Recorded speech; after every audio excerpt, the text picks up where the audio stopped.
Hey, Hello. hey. Hello, friends. 3 minutes late. 3 minutes late. Not awful. Fashionably. We were catching up after, missing a couple weeks because Yeah, recovering. the fact that it was this year that both of you were sick and it was not me that resulted in the first canceled shows is shocking. Yeah, I'm so sorry.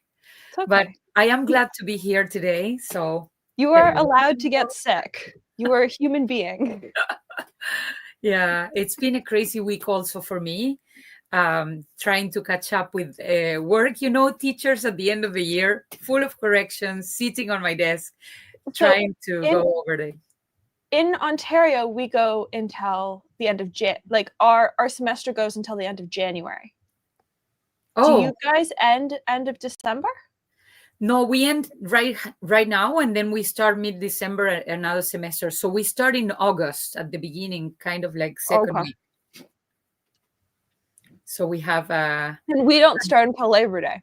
We go Labor Day. A semester is Labor Day until the last week of January. Exactly. No, we go way before that.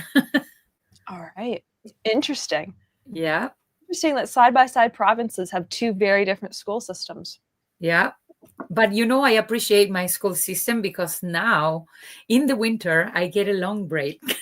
That is true.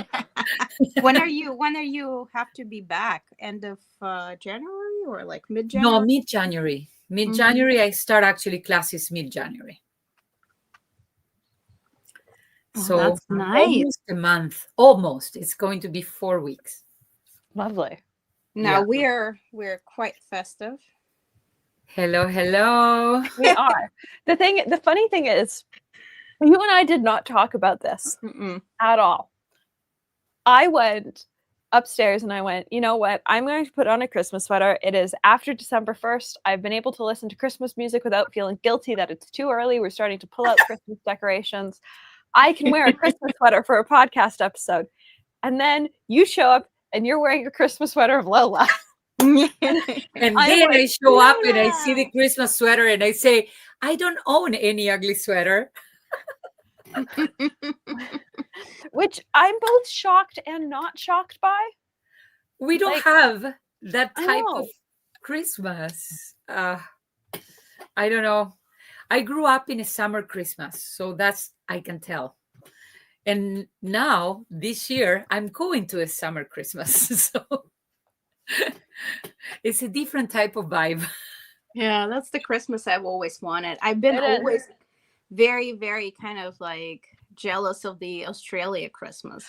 So, that's similar to what we have. I remember as a child being very confused about the Wiggles song where they were talking about going to the beach for Christmas.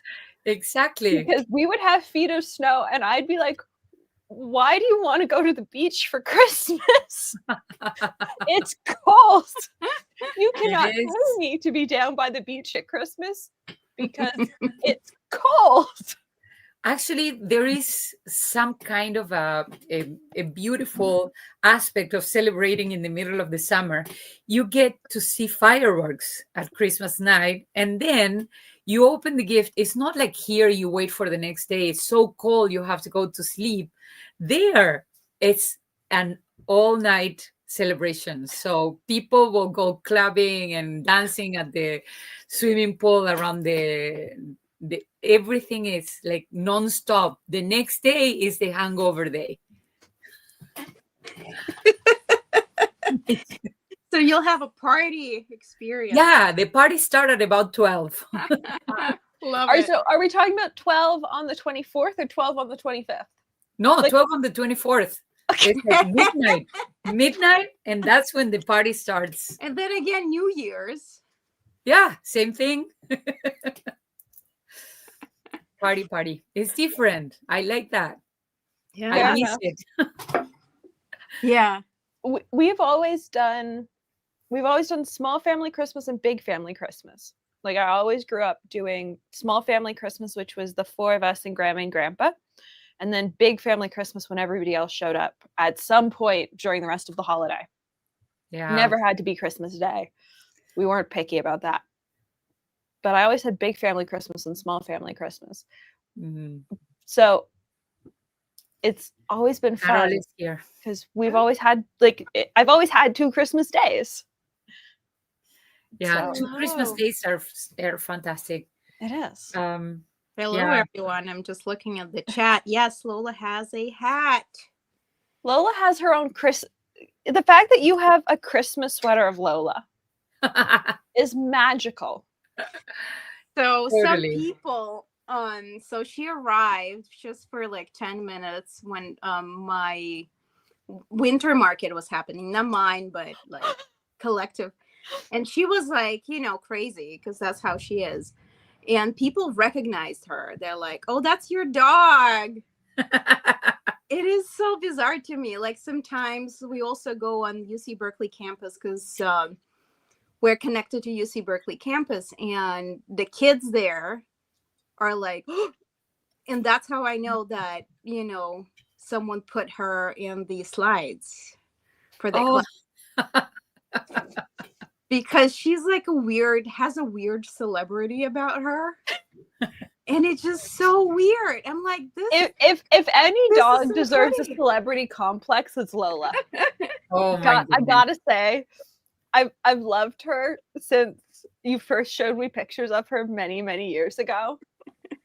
And if any dog deserves a celebrity complex, it's Lola. Oh, she's crazy. If I try to put any type of clothing or hat to my cat, he will get mad. So no Christmas clothing for my poor pet. So we have any gift in mind for Christmas? Stocking stuffers, anything Like for yourself? Yeah. What By the pen are way, you buying for yourself for Christmas? no, well, I have that pen that I mentioned before in my list. I am trying to convince everybody in the family to chip in to get me that pen. So I haven't chosen anything yet. And what do you want for Christmas? You know what I want from Christmas. What I would like for Christmas is for Atlas to start stocking Yardo lead pens. Oh, Yarrow lead. I would like Atlas to start stocking Yardo leads for Christmas. Masterpieces for me. Masterpieces. Let me tell you, that's on top level grail, I would say. The way that they sculpt the pens outside, I don't know, the shape of the pen, the way they write, everything. No, they are. I remember loving them, and then I saw the Applebaum's tour when Yost was still doing tours of people's workshops, and I saw the Applebaum tour of their workshop, and I just fell in love. Exactly. There have been 2 tours. It has been Applebaum and Samuel Naldi. They both have got different tours, but they're very interesting. Yeah, and they are both very different tours. And apparently they've now got a shop in London. Like they've got a shop, I think it's on Oxford Street. So I remember long time ago, Yarrow lead was like a very selective kind of a super artisan style kind of workshop. So they will work with one pen at a time. They will do like the very limited stock. But now if they open a shop in London, they probably have more people working for them. Is that the case? I would assume that they've may have ramped up production a little bit, but it still seems to be, from what I've heard, the same practices for their pens. Lywins in Toronto stocks them in Yorkville. I've held one once, and I understood why people love them so much. But that does come with a price tag. Ooh. Well, the body is fully made of silver. I know. And that's the problem, is that as silver and gold continue to go up, the prices of Yardo lead pens continue to go up.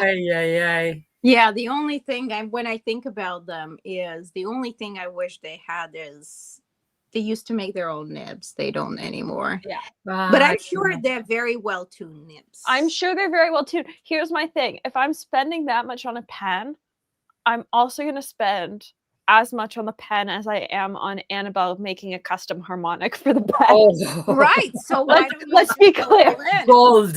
If I'm Pure spending gold. that much on a pen, Mhm. we're just Oh, going to get Annabelle to make a harmonic to put in the pen. exactly. Yep. Exactly. By the way, that name is also in my Grail list. I tried it. It's very kind of like nicely soft for me. It was Mm. similar to, I would say, Pelican 800. Pelican. I was in a going to way. mention that. I tried it. Mhm. Yeah, Yeah. right. I tried one of her new prototypes at Scriptus. Mhm. And I Oh. have to say, the second she lets me buy one, you Yeah. will know, because all of a sudden there will be a whole bunch of pens for sale. I will sell so many pens so quickly. Just to get that name. As soon as she lets me buy one, I will sell so many things so quickly. I gave away last 2 weeks ago when I did all my cleaning, lots of pens to my friend. You know the Advent calendar from Diamond? Yep. Mm. I donated every single one from the previous one. I said, this is the time to go. Boom. Very No generous. more mini. Very generous. So one of my coworkers at school, she's starting with fountain pen, and she's like, "Oh, I don't have any ink. I only have blue and black." And I'm like, "Don't buy any ink." I got like a bag, all the advent calendar and all the plasticky bottles, the tall bottles from Yep. Diamond. All of those ones gone. So I kept the glass bottles, and that's it. Mhm. Yeah, those are good. So that So- was a good cleanup.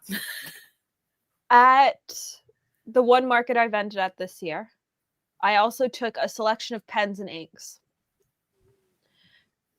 And I had the cutest interaction, which was a kid about 6 or 7 with his grandfather had been sent with money to buy Christmas gifts for his parents, who were also vendors at this event.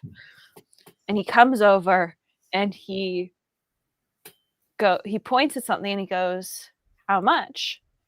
And I think he's pointing at one of the starter pens on the table.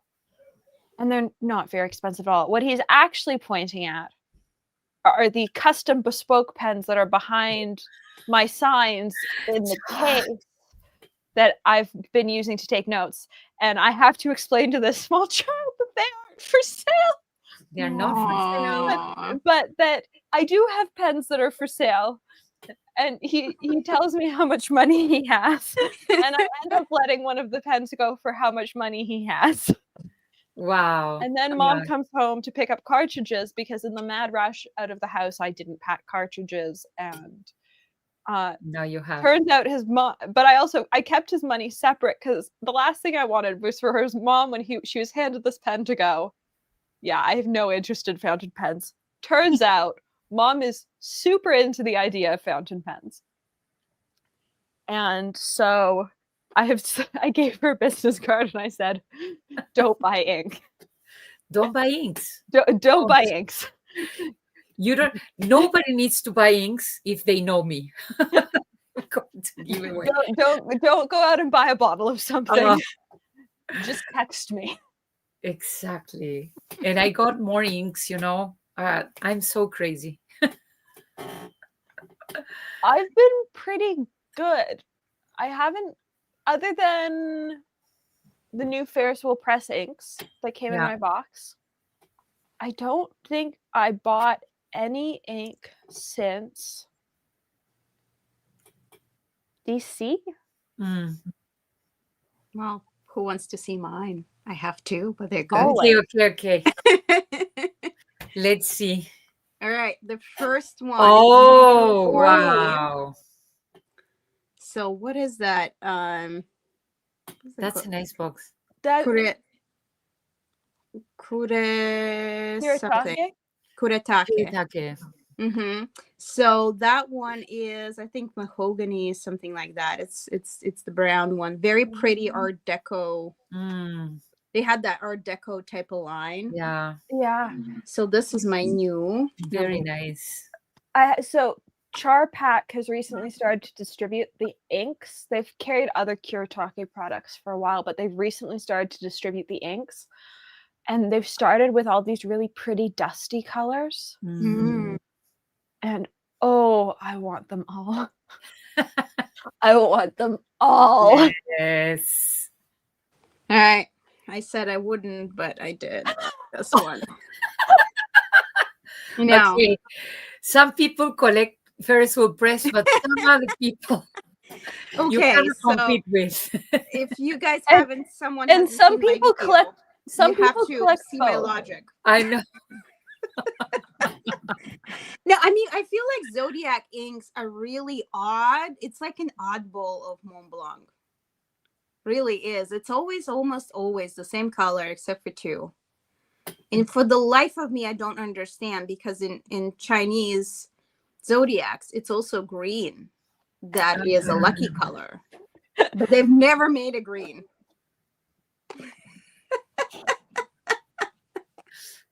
I can't argue that. Yeah, it is what it is. But I know. you know, with prices these days, ink is what you can afford. Yeah, I agree. And You don't need a also- lot of it. Like Well, after sorry, after yeah, sorry. You go. after putting ink in all my pens when I went to visit you one day, I decided this time that I'm going to clean all my pens, including the ones that were not inked. I decided, I need to tune everything. And now I am at the moment that I need to choose what to put, because all my pens, except for these three, are empty for the first time. Mm, mm. So, people are just tuning in.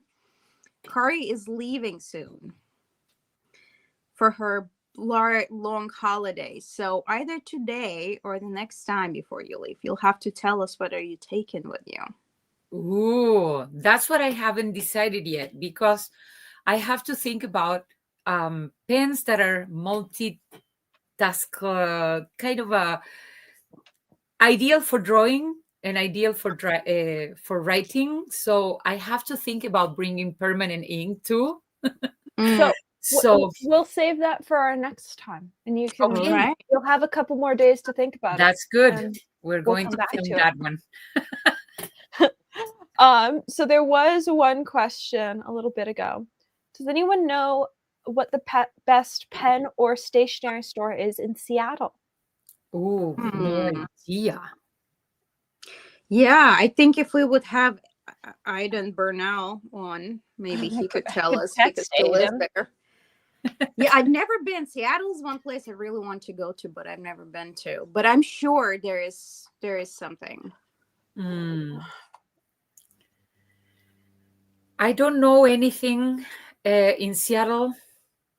I have a friend close to Seattle, and he gets his pen online. He doesn't go shopping.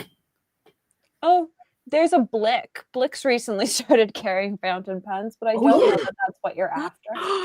And that's what I saw Kuretake San Francisco pen show. I think they have it. They do. So Blick has recently started to carry. It's very complicated. The biggest art distributor went out of business, and this was the person who had the warehouse facility that everyone was bringing product into, and then it was getting shipped out of. They went bankrupt back in the spring, and it caused massive issues in the entire art supply distribution world. It has meant, though, that stores like Blick are diversifying what they're bringing in. Blick now carries Benuse. Blick, I believe, carries the Colotino. Blick carries a whole bunch of fountain pen ink. They have the purchasing power that smaller stores do not have to be able to hold massive amounts of inventory that independent retailers just can't. Yeah, I can only think of 2 stores in the US like that, right? Yeah. It's the only Blick, and the other, was it Jackson's? Jerry's Artorama. Jerry's Artorama. I'm sorry. Yeah, There are only two, I feel like. Yeah. And so there are massive downsides to that, but it does also mean that fountain pens are becoming a lot more available to people just walking into an art supply store. Mm-hmm. Yeah. Inks are becoming a lot more available to people walking into an art supply store. Yeah. One art supply store that we have here that is called Dessert, they started carrying inks. They've been carrying inks for over a decade, Kari. No, but fountain pen inks. Yeah, Yeah, Kari, since I was in high school. But they didn't have all the brands that they have now. They've for at least a decade, at least our local stores carried J.R. Bong and one other brand. Yeah, and then probably 7 years ago, they started to carry Ferris Wheel Press. Yeah. Oh. Is there any desserts in your side? No. Yeah, they're cross country, Kari. Oh, I didn't know. I thought it was like here. No, they're cross country. Oh my goodness. There's like 10 in the city of Toronto. I didn't know completely. I didn't. I thought it was local for me because that's my local store. It's local in the sense it's Canadian, and they're based in Montreal. But they're across Canada. That's so funny. Or I think they're across Canada. They're at least in Ontario, Quebec. I think they're in Alberta. I don't know. I'm on their website now. I'm finding that out.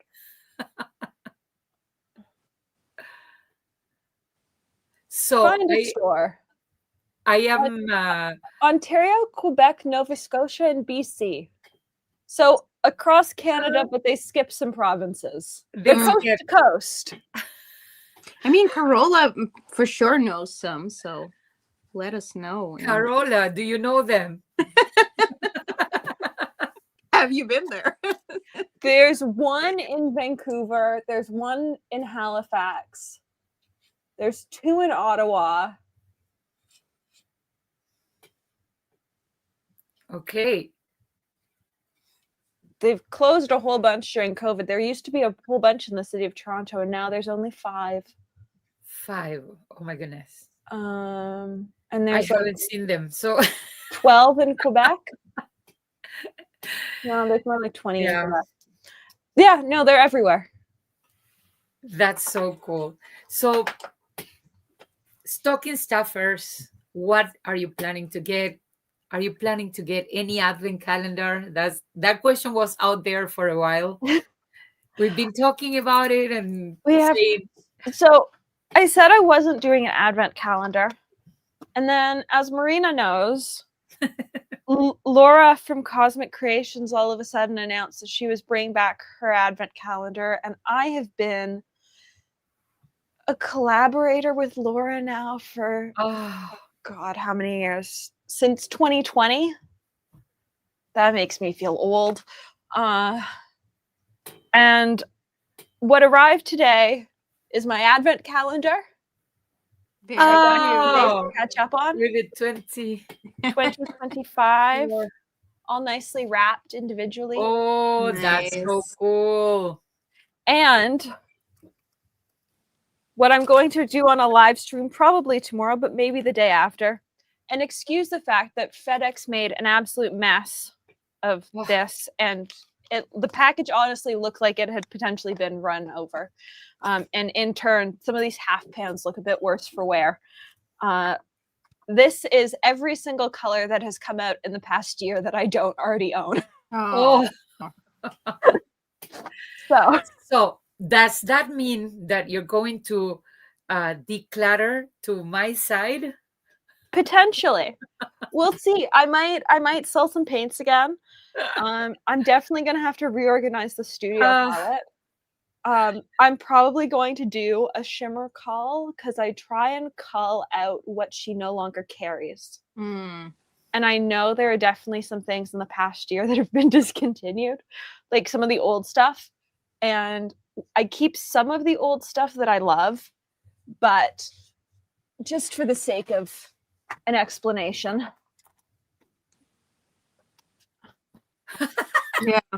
Yeah, I have like That's a little huge bit. container upstairs. This is just special effects.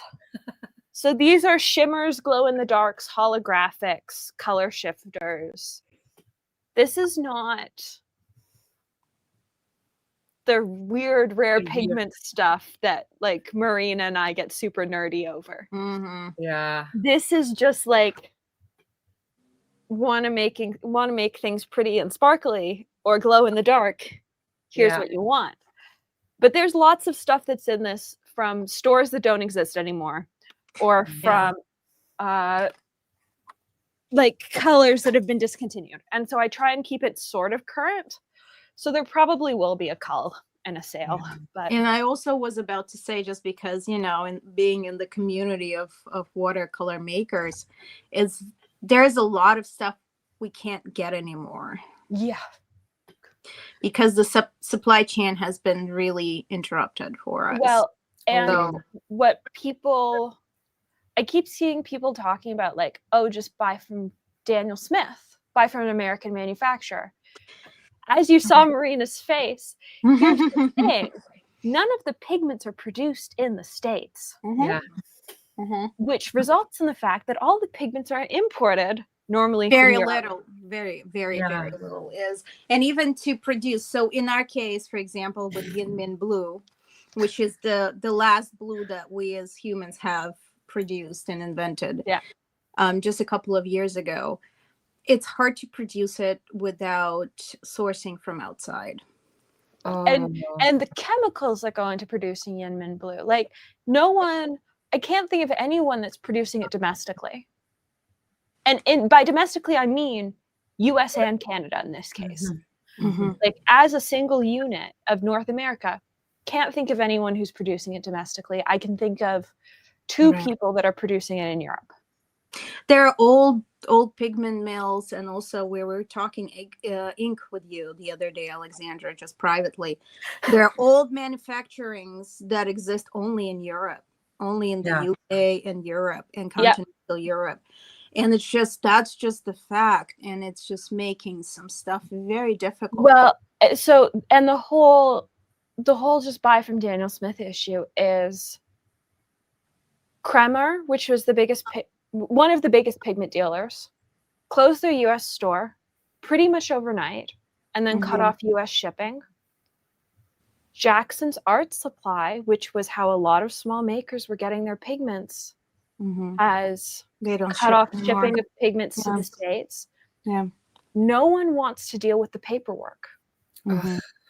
And in turn, all of the wonderful small handmade paint shops, unless they've got a massive stockpile, and some people do. Right. I think you and I are both seeing friends closing their shops pretty much every day. That's so sad. And also having conversations with people about color reformulation. Like, how do you reformulate a color?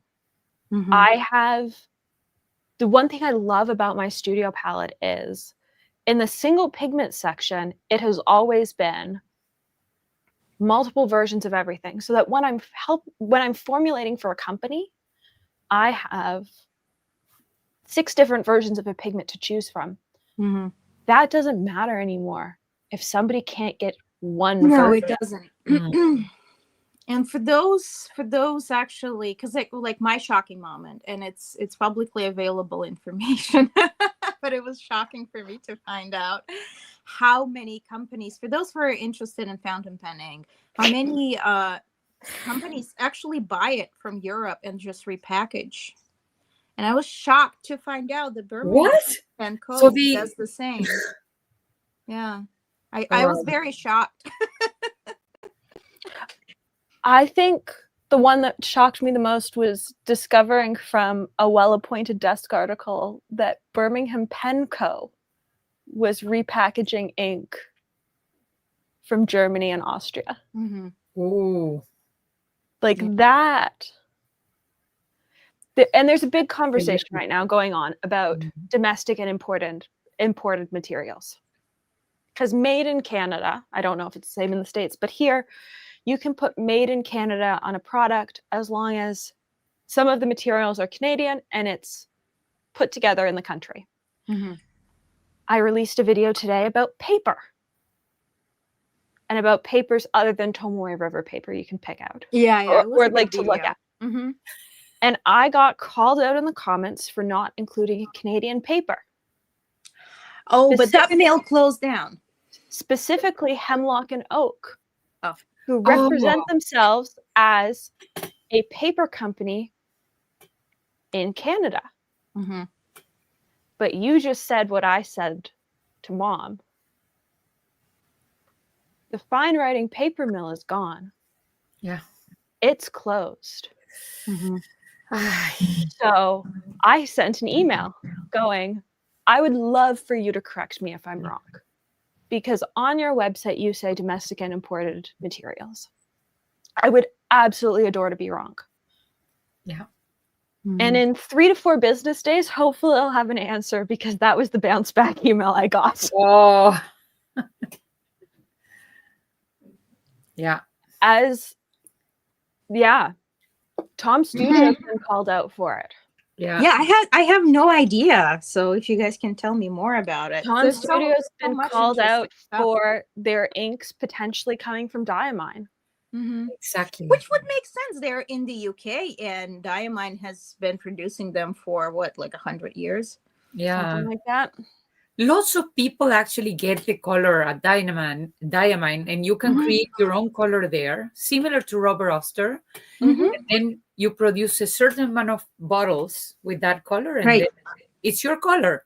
And Ackerman has never hid that fact, but they're No, Diamine. Ackerman has never hid where their ink comes from. Mhm. But it's an interesting conversation, because then in the whole ink thing, then you come into like, where are the dyes from that make up inks?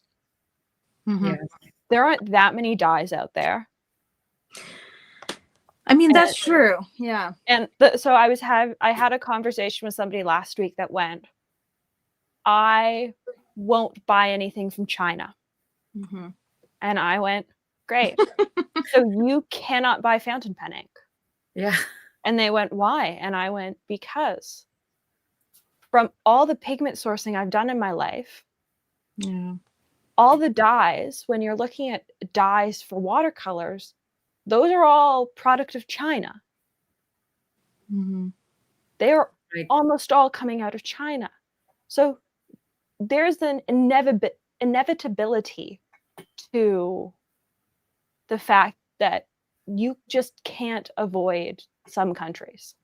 Yeah. It is so complicated, and Yeah. there's There is- no easy answer. Yeah.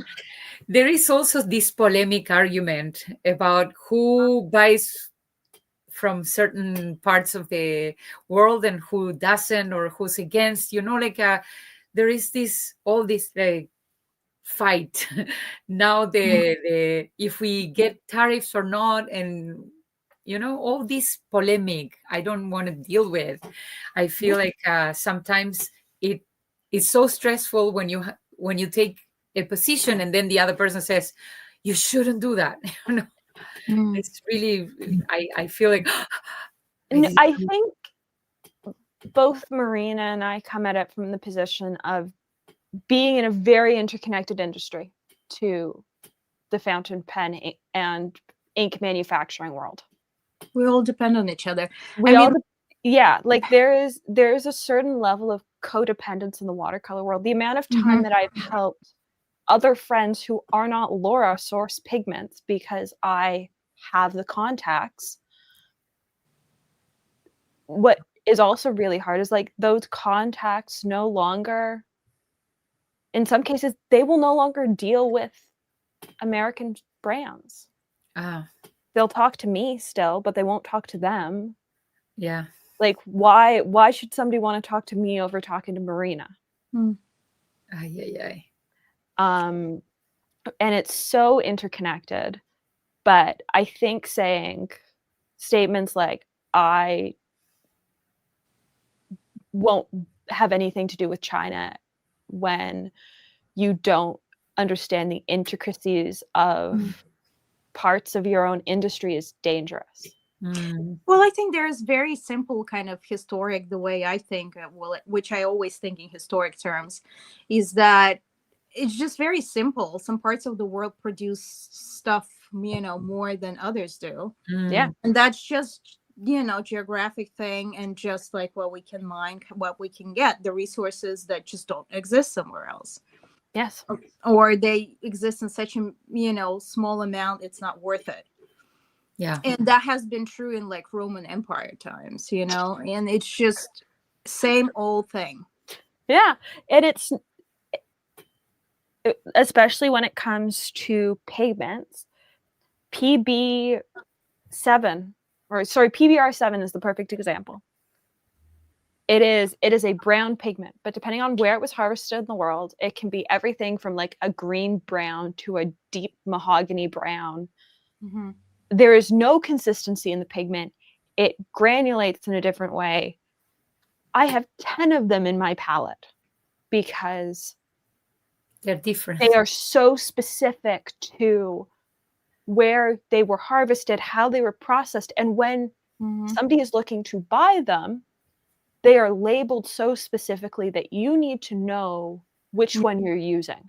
And that's the beauty of it, and that's, And the diversity of, I don't know, everywhere in the world, you can produce the same product, but it's different. It's like bread. You try bread here and it's not the same.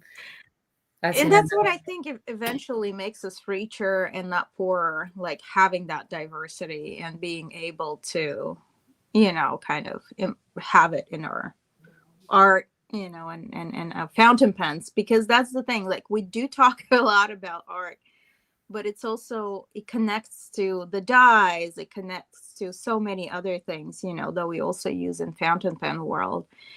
And yeah. I think we talk about them together so much because they are so interconnected.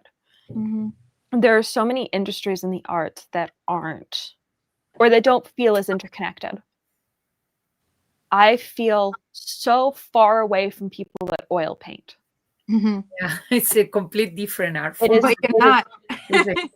But I'm not. Whereas when I look at fountain pen ink, I pretty much have always understood what goes into making it, where the dyes are coming from. If they're a permanent ink that's using a carbon powder or something to be that thing that's setting into the paper, well, there aren't that many carbon blacks. Like, I know what it is. It makes sense. Yeah. In a very different way than a lot of other industries. Like, oil paints use the same pigment number system as the watercolor world. There is no pigment number system for fountain pen inks. Everybody mixes the pigments differently. The pigment number system makes way more sense to me than the ink world versus looking at oil paints, because I know what color the oil paint should be. But if you asked me to paint something with oil paints, I would have no idea what to do. Mm-hmm. Yeah. So to the Mondo's point, it's, yes, the most stark example of that would be lapis lazuli, that for centuries, the purest, best form of it comes from one cave in Afghanistan. Yeah. You can get similar stuff. You can get it in Siberia, but none of them will be the same pure, most beautiful Mary's Mantle Blue, the most expensive pigment that still exists. Yeah. So Then there is another comment. It's a funny comment. This is the classic New York pizza slice. No, is that your mom? No, that's No. Mom's asking all the questions about pigments. Mom's got a billion and one pigment questions.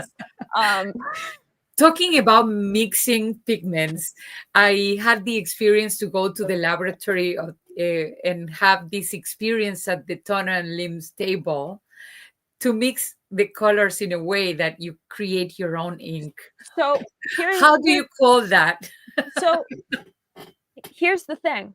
I did that too.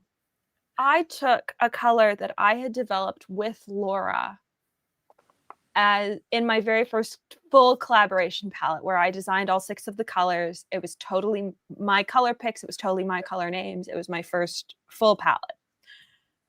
And I took my favorite color in the set and I put it, I had my swatch card, and like his translator is translating for him. And he is so excited about the fact that this is happening. And then he can't get a match for it. It's just not right. The funny thing is, he knows just enough English that once he asks a question and she repeats it to me, but she doesn't understand what she's asking. But I understand that what he's asking is about the pigment numbers. Yeah. And pigment numbers are universal. Yeah, indeed. And so eventually we just start talking in pigment numbers. And that's magic. Where is he from? Korea. Ah. I speak English, he speaks Korean, but the pigment numbers are making sense to both of us. And as soon as he knows what the pigment numbers are, it makes sense to him. Exactly. And it was amazing because it was like 2 people in 2 very different fields, but it's this system that is so amazing in the fine arts world, because it does mean that you can have these. Mom watched the conversation, and it was probably a time, because again, it's the PB 23 is always going to be PB 23. Like those numbers and the ASTM numbers stay the same. Yeah. And so you can talk to people about fine arts colors no matter the language they speak, as long as they know the system. Yeah. And I have always loved that, because so many of the pigment distributors do not speak English. They don't. And it was just such a cool moment at DC where, like, he was getting a bit frustrated. I was trying to explain, but I wasn't getting it. And then all of a sudden we were talking pigment numbers and everything made sense. Yeah. I was lucky because I got the opportunity to, for the first time, kind of like live with a native Korean to speak Korean. So we went all in Korean. He was like, "Oh my gosh, you're speaking Korean," and I felt proud of it. But let me tell you something. He speaks fast. There were some moments I was like, most of the native speakers in all the languages speak fast. Anyways, I got the ink that I loved. Excellent. We did like a couple of tryouts and then I got it. All right. So, Alexandra, you had another advent calendar, I think, right? Oh, Do I? The other? Do you have Colorverse? No, I didn't end up getting it. Oh. Okay. I wanted to, and then I haven't liked the first 3 days, and I'm sort of glad I didn't get it. What I'm going to get for all my family are notebooks because I'm going to Lloydstone headquarters next week, and I'm going to get everybody's like a personalized notebook. So, and I have this handmade. Oh, very nice. Made by my friend who is a paint maker, and so it's like, a whole thing of them. It's very sweet, and she is like an extra present for Marina. So I have that going on my YouTube shorts. Just opening it. So yeah, that's my advent calendar for this year. And then we also have like a special one with my husband when we like put stuff, away for each other. So you brought up a great color earlier, which was lapis lazuli. And I'm not up to date on my prices, so I went to Kremer just to see. Did you look at Frangelico? So they don't actually have that in stock currently, which is terrifying. Yeah. That's an upon request. Mm-hmm. For what they are calling purist is €2,357.69 for 100 grams. Got an up. Look up the Tyrant Purple. Ooh. Isn't that gone? I think they might still have it at Kramer. I thought that was discontinued. I'll look it up. Last time I looked, it was still there. That's another crazy, for those who don't know, it's made out of the shells of, like, insides of the small shells. And it's a purple that was togas for Roman emperors and noble people were dyed in purple. That's why we associate purple with royalty. Yeah. Extremely expensive. Very expensive. It is €89 per 25. It says milligrams. Mm-hmm. Yeah, that seems about right. Mm-hmm. So a kilogram is 3 million Gold. 49,000. There you go.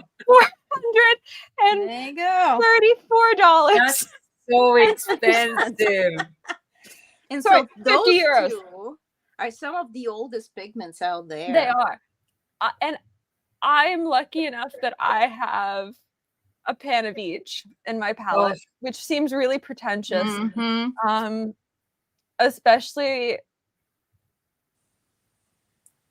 do they not even have Yinmin listed anymore?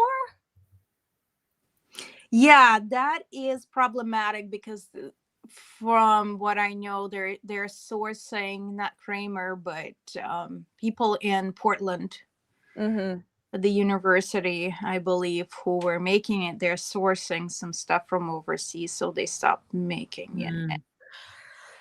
Yeah, so they've still got Yintico, which was developed just after Yinmin.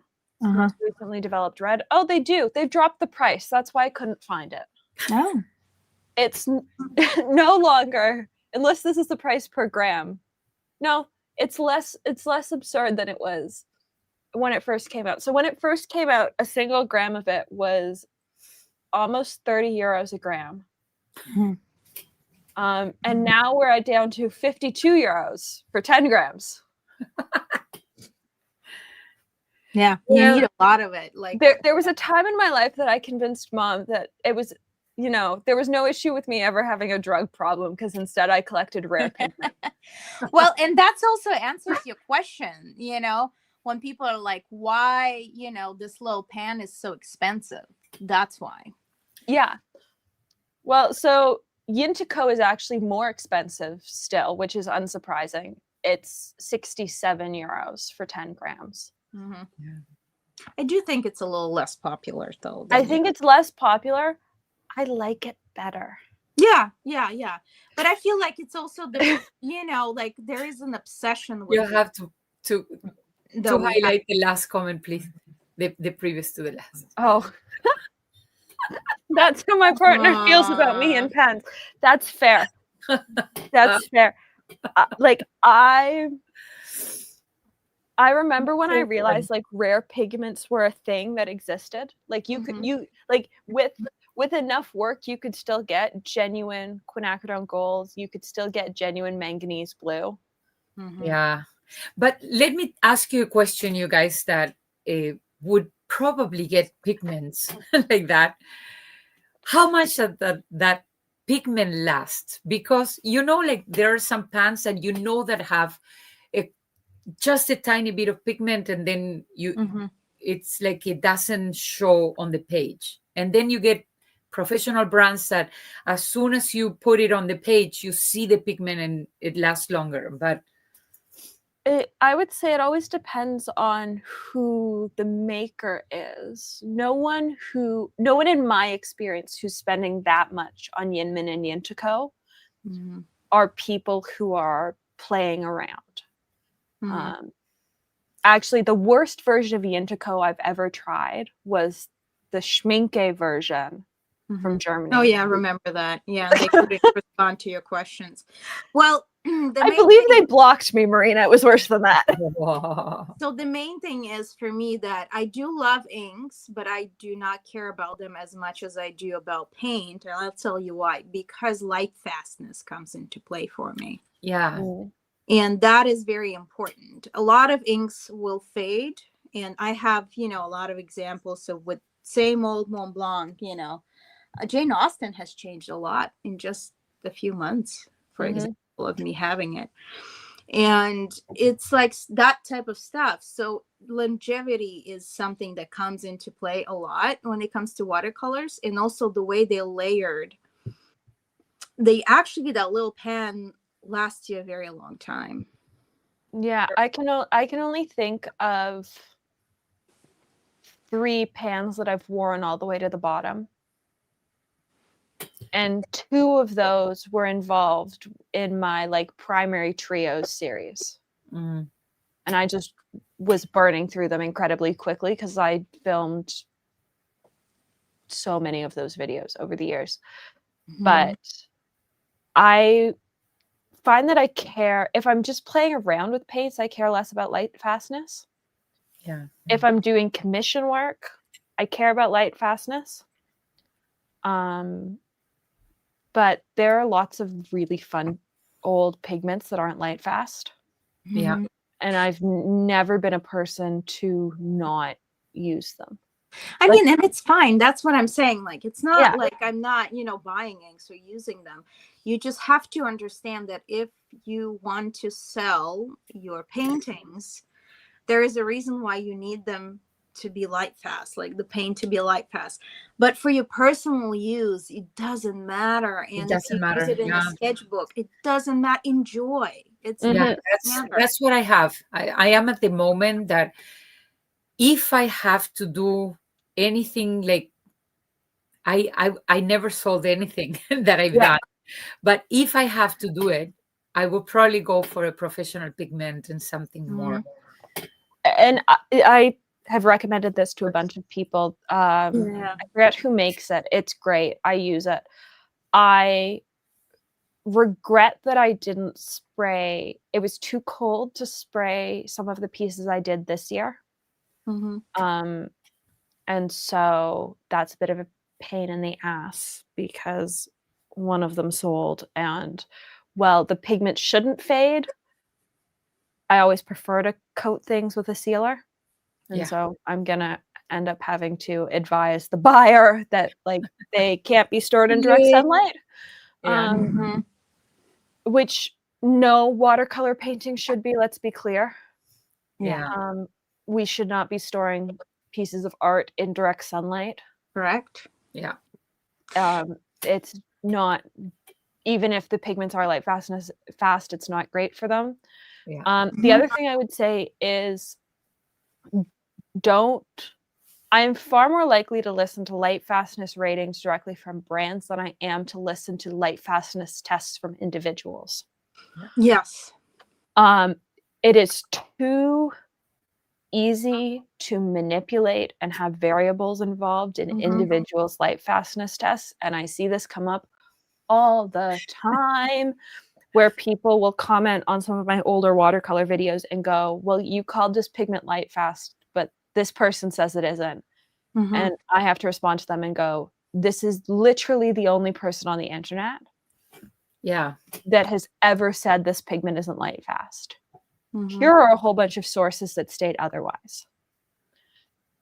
But then you have to go into these. Well, here's the problem, guys. Here's the problem. Ideally, the way we measure light fastness is ideally how long within 100 years your painting is going to last. Yeah. We cannot test that. We cannot test that. Ideally, you have to display your whatever, paints you're interested in the sun, direct sunlight, for a year.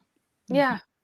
And then compare them to something that is in the partial sunlight and something that is in the dark in your desk. Yeah. 1 year. Nobody's doing full year. There's no way to actually get a good 100-year comparison. So the best thing you can do is actually trust that if you are suspicious, like, hey, the light fastness of this pigment from this one brand is really different from the light fastness of every other brand, see if that pigment even comes in that light fastness rating. Because sometimes mistakes do happen. I have a pan of something that was rated like the highest level of light fastness, but I knew that pigment didn't actually come anything higher than a 3. But also compared to others, Yeah. not only, yeah. I will also say, like, brands like Faber-Castell put a light fast rating on every product. Their markers come with a light fast rating. I believe their colored pencils come with a light fast rating. They do. Yeah, they do. I have it says there. Yeah, like, if you want to explore the art world in a way that isn't fountain pens but want light fast and don't want to deal with watercolors, lots of the fine art brands will give you light fast ratings. And I think most of the Faber-Castell Pitt pens are rated for 100 years. Nice. Well, that's also a company that's been around for a very, very long time. Yes. So it's like 1773. They've had some time to figure out their light fastness. Ooh. So people are talking about price hikes and stuff. Oh, I'll have to prices. tell you what I'm excited I Visconti got Homo after sapiens almost a prices. year. Apparently, I hadn't heard platinum was going up in price yet, but that's... I mean, there's signs. Big deal. I was about to tell you guys. Well, you and I talked about it, Alexandra. Yeah. If all of you guys go on Atlas right now, take a look at platinum and how much their music nib is compared to a regular nib. So it's always been like that. But I think it's gone up. No. I think you how much is the difference? I would actually say say almost 100, I think. At this point. It's always been like that, though. For a different nib? Just like that? Yeah. So specifically for the music nib, Platinum sells their music nibs out an upcharge. Holy shit. 40%. Well, get your 40%. That's insane. That's painful.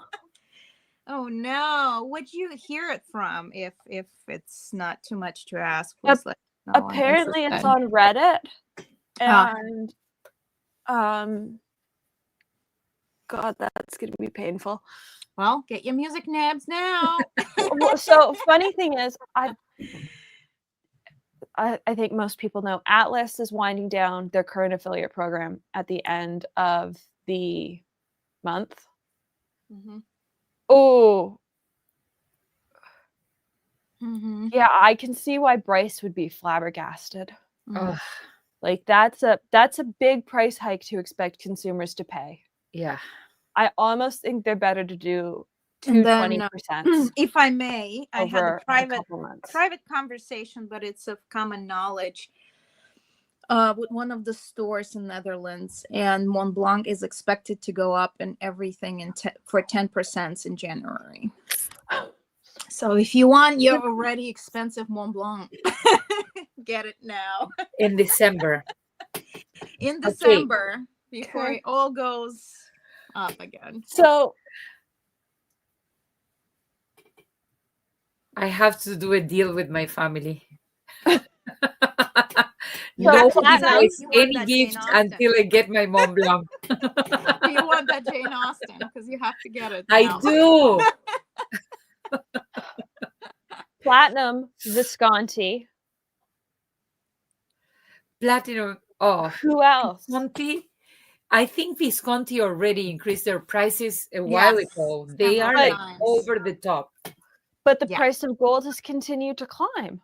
That's crazy. Do we think they're going to do... They went up, 15% October 1st? Do we think they're going to do another 15% Jan 1st?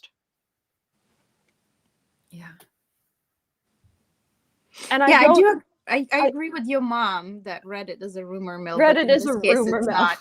I would not take anything on Reddit as fact, and I can't. it feels like way more than twice. Yeah. Oh, Yeah, it feels like more. I it's agree with crazy. you. But maybe it's just because my Visconti was I think it was $950, and now that same pen is up like $500. Oh, And that seems like a lot. by the way, just asking, who wants that pen now? It's crazy.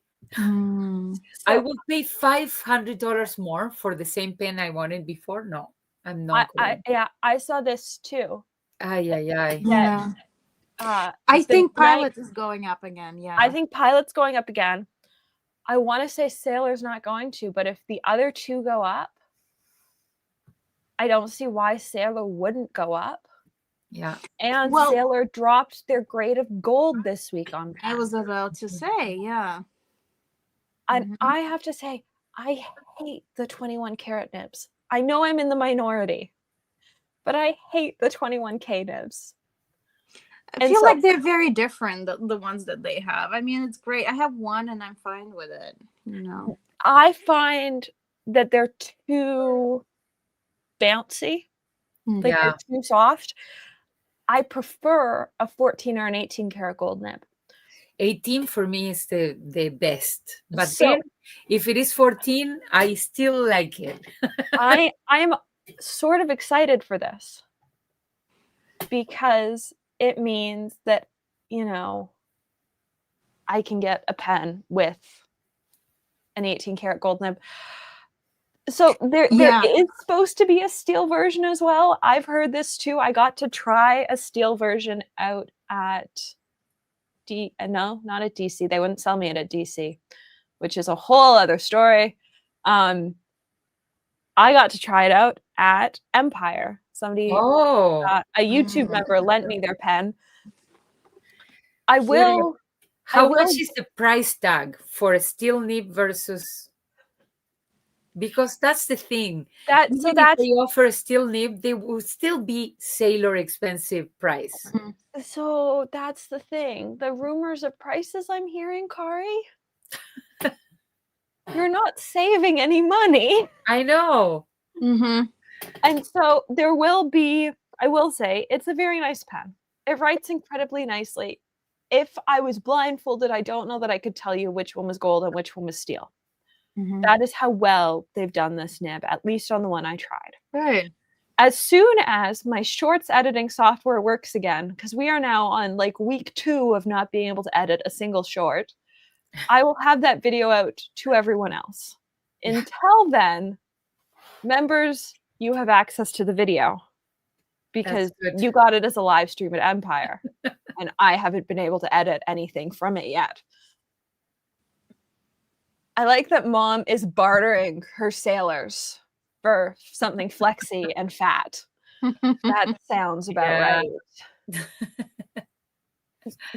So has Sailor just increased their prices in the past couple days and I've missed it? Because people seem to be talking about this. Does anyone know? Yeah. It's crazy. I've been in my They might. bubble. I think they're gradually raising Did- prices. Was there a December 1st price increase? Not that I noticed, but I feel like it has been gradually happening. Mm. The Tuesday's up to 55, so that's gone up. Mm-hmm.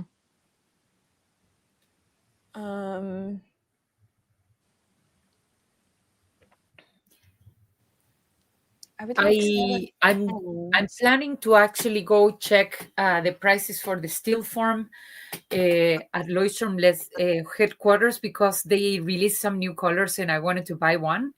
And the ones that I have, they have amazing gold nib, 18 karat nib. So I don't know. I still need to actually try their pens. Yeah, those are the pens that I have today. All right. Thinking that a price increase from a few months ago means that somebody will not put up prices again after this year has proved to be No, they will. irrational. Yeah, they will. Like, Yeah. what a Pilot has had, what, 3 price increases this year? 2 or 3. Visconti's had 2. Like, Yeah. Where in Gull, like at one point in the spring, like we were Gold Spot was sending out an email a day. Yeah, I remember that. Basically. Yeah. I Pretty think this crazy. year has shown that there is no rationale behind how many price increases can happen. Yes, gold price is having something to do with it. I thought that the move by Navaler to release an Urushi pen without a gold nib was Yeah. a crazy move. Because you can buy a gold nib from them if you're desperate for a gold nib. They sell Maybe gold Well, that was the rationale. Kuretake has Urushi pens with steel nib. Yeah. No, Perfect. that's what I wanted to tell you guys. The only at all Kickstarter I've ever supported just came in for me almost a year later. Oh, very Ooh. nice. Venture, Japanese, what is it, celluloid? And this is the Moiji maple leaf. And this one was the same, you know, they had the steel nib version and the gold. And in my mind, why would I ever want the steel nib with this? See, and in my head, I was like, the gold nib is like $160 or more. Mm-hmm. I'm gonna at least try it with a steel nib. And if I love it, you know, I might get a gold nib someday. But honestly, a well-tuned steel nib is way better than an untuned gold nib. And if I can get a really well-tuned gold nib, you know, it's a matter also of preference. I think the gold still have this kind of soft touch that steel will not have. Yeah, and I mean, currently they're trying to sell. Some companies are trying to sell it to you as also an investment opportunity, which I have to tell you, gold measures by grams. There is not a lot of weight in the nib. don't use fountain pens as an investment opportunity. Except if it's Mont Blanc. This is not financial advice. Well, Mont Blanc, but those are collector pieces. Yeah. It is an investment if you buy a Mont Blanc, though. Yeah, but then, like, you know, the best purchases is like if you can afford two, one you use and one you put it in the safe, you know, and kind of like not everyone can do it. I would agree with this comment from David that end stage capitalism is a hell of a ride in the pen world. It is. How much this is so fast. Lately, I've seen so many brands releasing so many products in the same year. Before, I remember Lamy will release one pen a year, and now it's like 2 aluminum, 2 safaris, you know, like all-star, 2 at a time. And then in the same year, they now release a Christmas kind of like animated box. Well, here's my kind of like very, very quick, the way I think about it and what makes me sad is I feel like so many people learned about fountain pens and gave this opportunity to brands to actually release more. And now, because of so many price hikes, those that learned about pens started buying them can't afford them anymore. And that's why I feel like that's what we see, because it takes a long time to plan a collection, plan pens, right? And it's kind of like it's both wonderful and terribly sad for me because we no longer can afford those. Well, a lot of them. I had the conversation with Mom last night that I am, and I understand how lucky I am.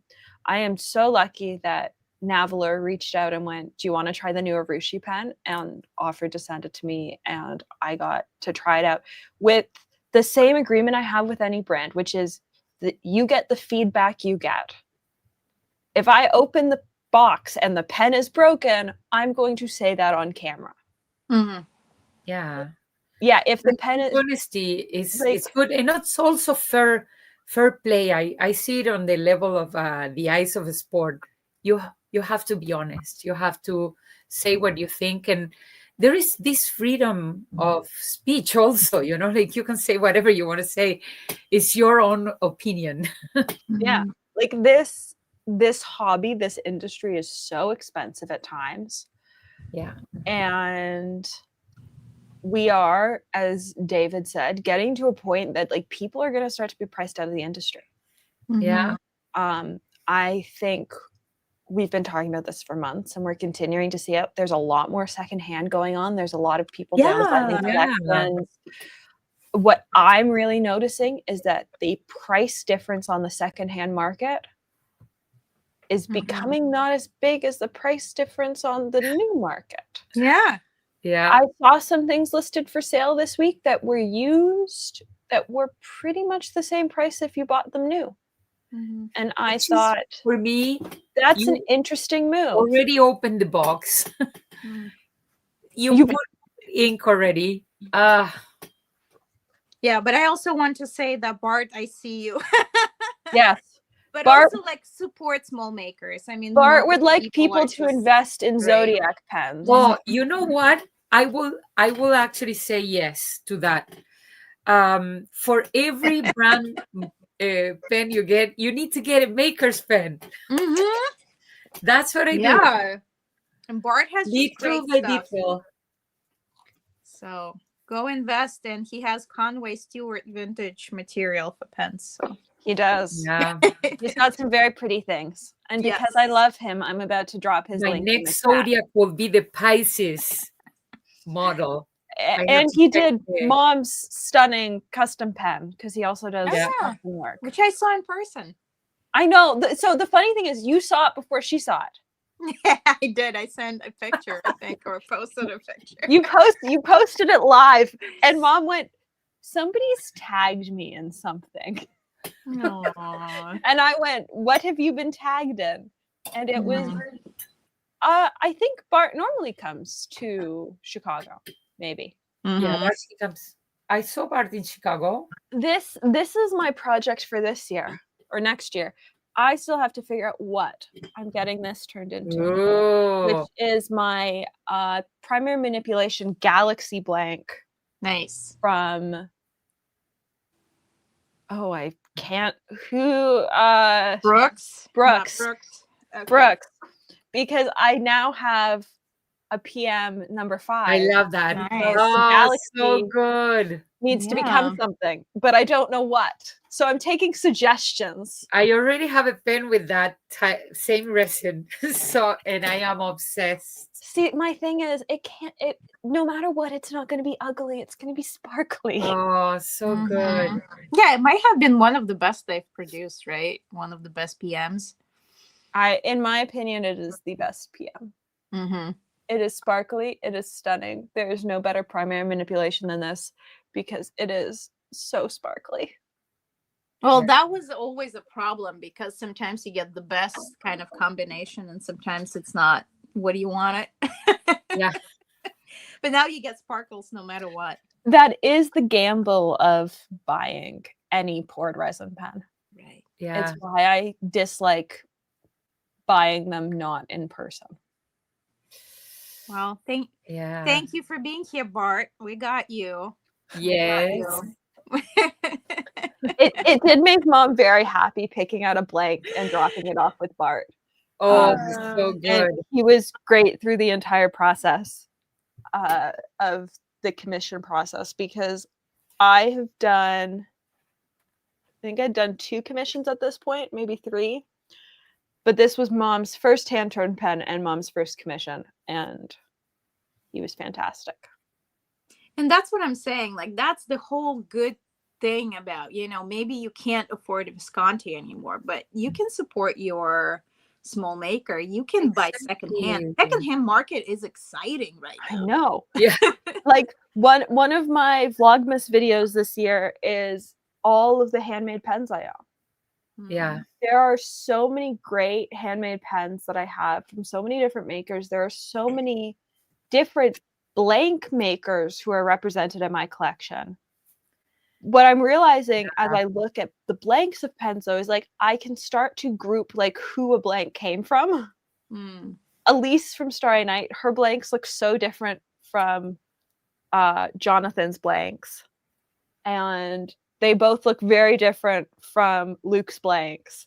And so it's like looking at my collection, I'm like, that is somebody's, that's somebody's. Yeah. Barb was very patient with me. Bart is That's good. very That patient with was. everybody, I guess. Yeah. Aw. Yeah. Yeah, he's good people. All right, so I showed you my pen, and then Kari showed her pens. So what is your pen, Alexandra? What do you have on your desk today? So it probably comes as no surprise with you guys getting 24 videos in 24 days. I've got a lot of pens going on right now. Dun, dun, dun, dun. Choose some. Dad, So choose them. I've got the lovely Quality Street Treat 10 in front of me. I guess I'll give you a sneak peek of tomorrow's video. All right. Is That's a good one. this finally got inked? Oh, chun, chun, chun. So this is the Visconti Iris Garden. I have now owned it since the Chicago Pen Show. Not Chicago, since the DC Pen Show. I bought it just after Chicago, but I didn't pick it up until DC. And I have sort of left it sitting on my desk. It's had a place of honor sitting on my desk, but I told myself I was not going to ink it until I was home for an extended period of time and could really enjoy it. No. And I've got this stretch of time, and so I inked it a couple weeks ago, and it was so good when I was dipping it in ink bottles. It is even better inked. Of course. Fantastic. So this, do I know that I would pay the amount they're retailing for now? Would I have been able to afford it without Gold Spot blog credit? No. But oh, it's stunningly beautiful. Yeah, you have to think about the price tag now. How? Yeah, you got it at a good time. You got it. But you can dream about having those pens. The other one is one that I feel bad. I told Omas I'd film the video, and I still haven't filmed the video, but I keep talking about it. And so I feel like that sort of makes up for it. This is a one of two Omas. I love that, Leonard. Which has diamond cast resin on the end caps and a 14 karat gold medium nib. Mm-hmm. Nice. Oh, so good. Adore it. I adore it so much that I hate the ink color that's in it. It came to me pre-inked. I hate the ink color that's in it. Really? But I don't want to take the time to clean it, because that would be time that I could not be using it. Oh. So there's some debate over what the nib is. When I got it, I was told it was a vintage, and then in a follow-up email, I was told it was not a vintage, but it doesn't look like the nibs they're currently using. So I'm just calling it a 14 karat medium nib. It looks vintage. It looks like the one I have. Yeah, I think it's vintage, but I mean, I would imagine if it's one of one pen, they would have a special nib on there. Yeah. Well, it's a one of one that also Frank wanted to take home, and Frank didn't get to take home. So I would assume that if Frank had wanted to take it home, it probably had something fun. Yeah. Right. Yeah. So I think you got the premium. This is the final pen that I've been daily driving recently. Oh, I love that pen. It is Grandma's pen from when she was teaching. It's a Schaefer Snorkel. I assume it's a palladium nib because my other one is. The one thing I dislike about it is that it's got a green ink in it, but it's got a green ink in it because it matches the pen, and it's matchy, which is what I wanted. I don't like writing in green ink. I love everything else about the pen. I like writing in any color. Yeah. And then I've also got, as people saw on Instagram, my case of blues. Oh, very nice. So, Hanukkah oil, the new Talisman, Aurora Morpho, and then the new Navalar. Navalar, that's ROIIR. IRO.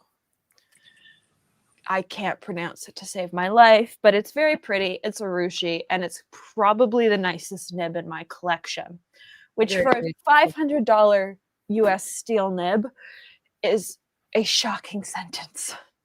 Hello, Benu, if you would like to sponsor us. We have to speak with Bryce. Yeah, I finally have one Benu pen somewhere. Oh, It's Menu, very nice. I love. I'm thinking of taking Menu to my trip. I will be honest. Mhm. I can put pigmented ink inside. It will clear. Yeah, So good. and it's Doesn't nice clog. enough It's that you want perfect. to take it, but you're not going to be extremely heartbroken if something. Exactly. Mm-hmm. But let me tell you, I had permanent ink in one of those Venus, still running perfectly well. Never clogged. I love it. I think it's I'm taking another one now. But I'm excited to hear what pens you end up packing. I Yeah, always well, love you to will see see. people. I always We will have to meet again to tell yeah. you. I always love to see people's art supply kits. Like I tend to pack my travel kit into I already prepped my kit. a medium delphonic. Nice. Like everything from paper, like everything fits in here, which I Yeah, love because it then stands up on a desk. yeah. But I finally prepare my art kit, so it's going to be in here.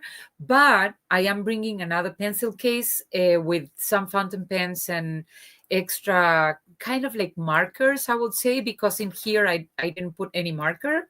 mhm. But in here, I have watercolor, I have brushes, I have some color pencils. Perfect. Yeah. I would say my advice if you really want to see a product is to always, and you're going to a special event, like you're going to a pen show, you're going to something, and it's a distributor, to always reach out to them and just ask. The Yeah. worst they can say is no. And who knows, like they might consider bringing one. Yeah. I've had that happen before where even before I was making content online, like there was something I wanted that I couldn't find on a website, but was on a distributor's website, and they ended up bringing it to a show so that I could see it. The majority of the brands, they will bring new products to the shows, and I got the chance to try many prototypes at the show. So Yeah. And I that's think this is about the Atlas holiday market next week. So you've still got time before then to ask. You never know. green. They might say yes. It is a really fun pen. I will be at some point getting my hands on the lilac one. And it's rare that I get Oh, they are beautiful. two identical pens, but I like the lilac one quite a lot. Yeah, it's a nice color. It is. Very nice. Well, and what's fun about it's called lapis. I would actually call it a dark teal. It perfectly matches their new boxes. They have color matched it perfectly to their new box. Ooh. And I love that.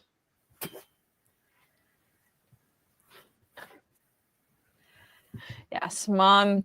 There's been a great conversation about flex nibs. Mom really wants a Shack MD nib. Like, really wants a Shack MD nib. Oh, it's really good. Well, my question is very silly, but is he a medical doctor? He is. Okay. I good. can't remember if he's ER or ICU, but he's one of the two. And it's his like hobby de-stressor. Like if you go onto his website, he offers custom nib modifications for I believe it's 149s and M1000s are the only two pens that he'll offer custom modifications for. But the custom modifications are crazy. 1 second. Let's go to his website and I'll share my screen. I remember seeing the custom modifications for the first time.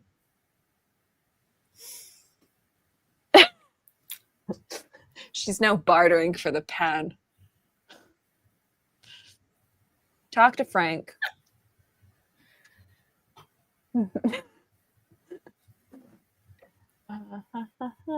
And he does like custom hand engravings on nibs. He also sells very infrequently. It's not on the website anymore. Whoa. Can I not show people? That's so sad. Oh no, there it is. Bespoke custom nib modifications. Share screen.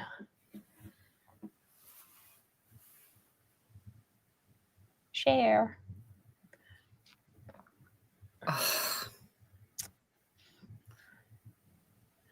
Look that.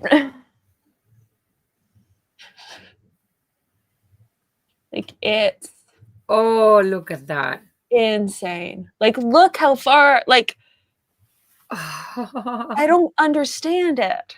That's a pretty wet nib to begin with. But like look how it's stacked. Mm-hmm. And just wait.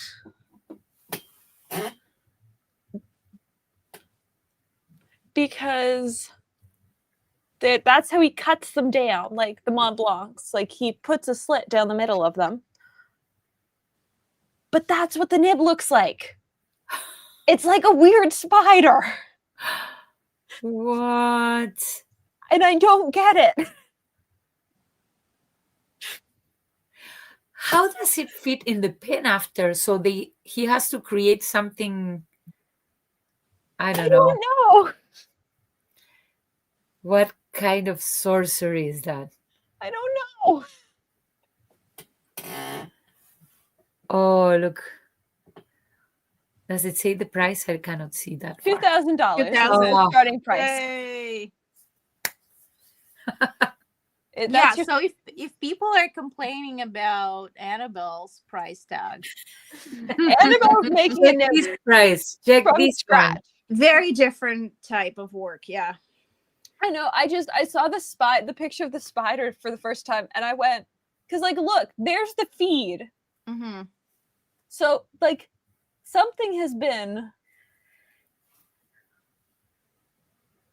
I don't know. I think this is a sign for us to actually get a Nibmeister on with us someday. I think we need really see if we can get someone on with us. I don't get it. I would love to have Annabelle here. Mm-hmm. You know, it's like 3 a.m. The in time. Amsterdam. Well, maybe we can record We'll episode. have to pre-record some episodes. So Yeah. I mean, we would still be in the chatting away with people. So yeah. So I have to say, now that I know what goes into the making of that nib, I remember Mom tried it, I tried it, and I remember thinking, it's really like a Tombow brush pen, if you've ever used them. They write really similarly to a Tombow brush pen, where it's a really thick It's downstroke. a really marker style and of writing. a really light upstroke. But they are crazy to write with. And he did a set of Yovo flexes for Scriptus. Like the stuff he does is crazy cool. If you've got money to burn, here's a way to burn some money. They will say, I mean, that's why it kind of comes, close to the jewelry. That's kind of what it is at the end of the day. It's the mastery that is kind of beyond the how much the gold actually costs. Like you don't buy it for that. You have to also think about the creativity of the artist and the time invested to create something that will be so well tuned, that it will not break or it will not scratch. There are so many factors that have to be considered. And it kind of goes back to that kind of what is valuable to you. It's it's a different question. All right, so what else do we have? Apparently we should just tell Annabelle it's an F1 race and she'll stay up. Yes. Which isn't untrue. The scary thing is, it was either last night or the night before on Jeopardy, there was an F1 question. And without even thinking about it, I got the answer. Because that is how much Annabelle talks F1. That I have just absorbed the information and had the answer to the Jeopardy question. I also feel like that's the most European thing. And I'm thinking about it, like we have the F1 and then, oh my God, the Eurovision. Like I have not been interested in these things since high school. But it's like so neat. The IndyCar? No, it's in the US. Huh? F1? No, that's No, usually... F1 is international, but yeah, it is you international, said, but it's because it's kind of Monaco. Yeah. But it's like, yeah. So we kind of like, it's always takes place there. So it's like you tune in from everywhere in European Union. So that's my comment comes from that.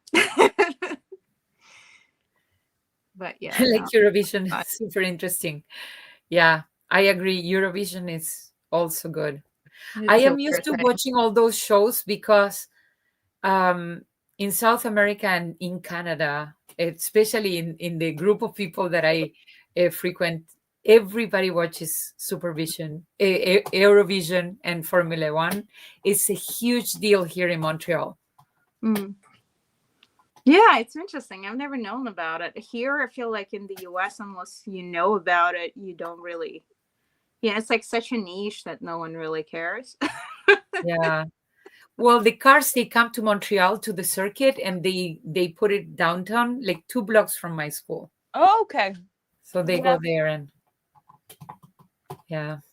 Apparently the final F1 race is this weekend because I just Googled it. It's in Abu Dhabi. Abu Dhabi, the new circuit.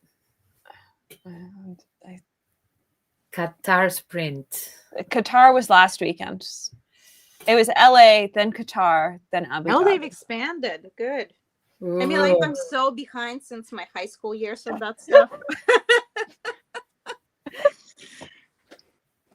Come for pens, talk about F1.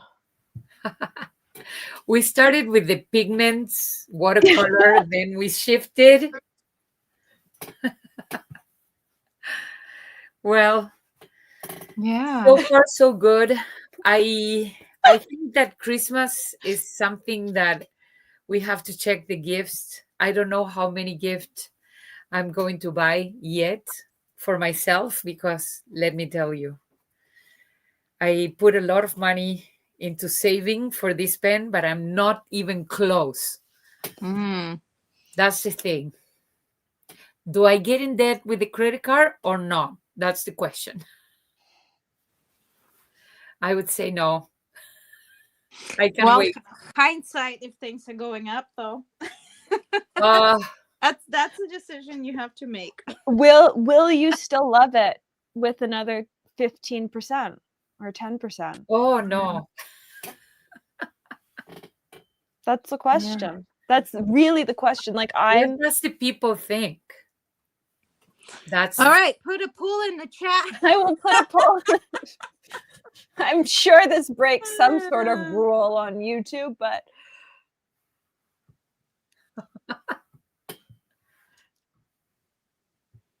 should Kari buy which pen? So some people will not Jane know. Austen. Simple. Jane Austen. Considering it will go up 10% in January. Well, that assumes that it keep saving. Also goes up the same in North America. Like we could see a bigger price increase here. Yeah. Well, so the way Mont Blanc is, it has very specific way of policy to all the distributions. So yeah. All right, polls live. So go vote. Okay, I have to vote too. Yes. Oh, it's really going up and down. It is. It's really going up and down. I'm actually closing it so I don't have to watch it bounce around all the time. Self-gifting is the best. Amazing. Yeah. I last year got myself my 146 for Christmas.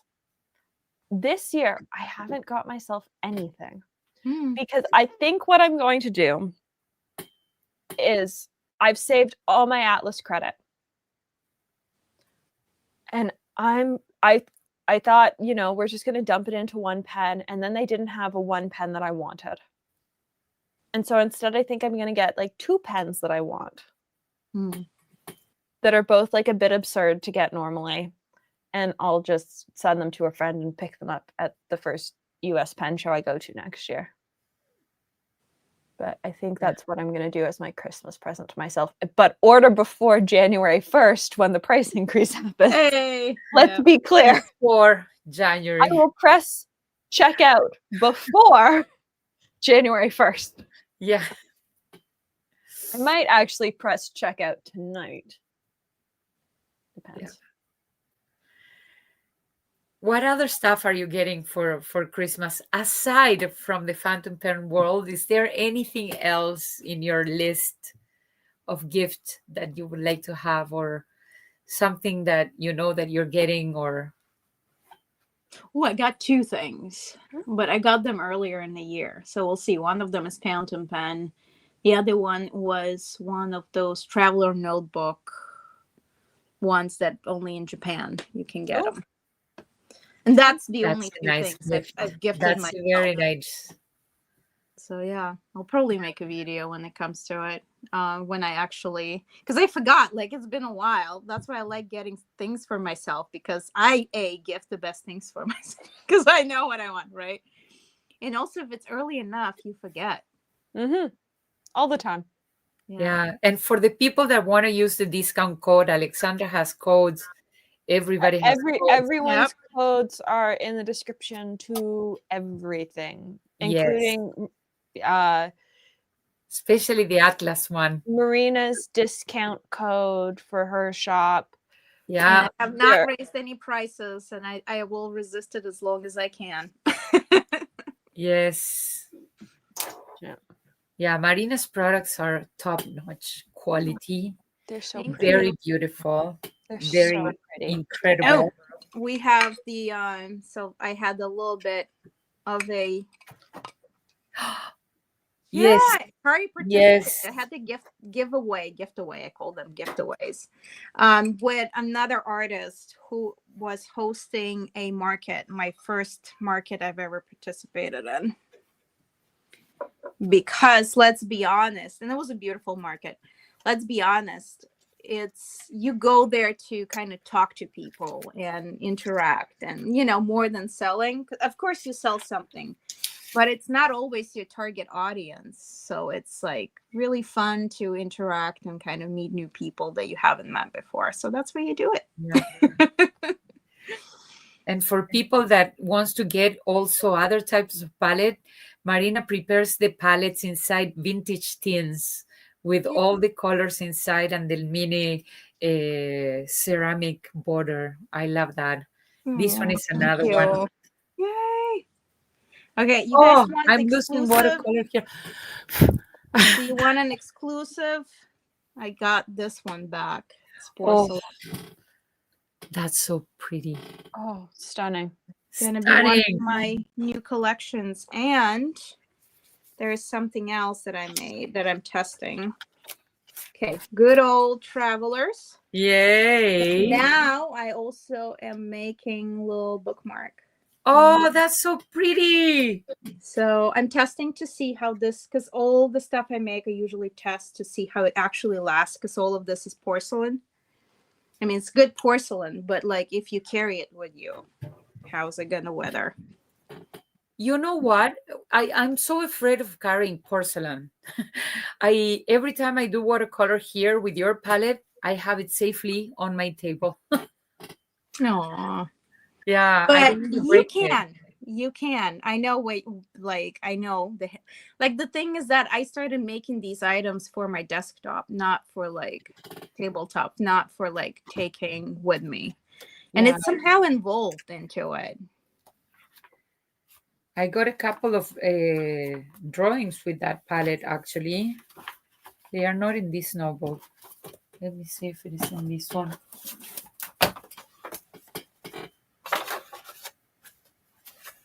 Here. Ooh, nice. Ooh, That one. Nice. Is that the one that you went to like a building? Yeah. Okay. Because I saw some of your shorts. You put up some shorts. Yeah, the ones that I did over there are these ones. Let me show you. So this one, but this one I didn't do with your palette. But still very nice. So you've Yeah. been doing urban sketching a lot. Yeah. And the notebooks are pretty much holding on to the outdoor situation and the floor being laid on the floor. Yeah. I think it put to the test all the notebooks that I have. This one is falling apart definitely. So you see, it's not holding on. Well, it's almost at the end, but those two, oh my gosh, really, really good. Yeah, I had another idea. We should have someone who makes sketchbooks with us sometime too. Oh, yeah, I would that would be love fun. that. Yeah. But it's so interesting. It's something I never really think about, how like what goes into their thought process.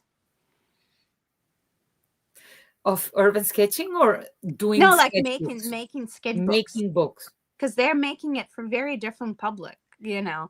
There are some that making like them for both sketching but also writing, and it's such a different array of needs. So that's fun. Yeah. Sketchbook sponsorship deal.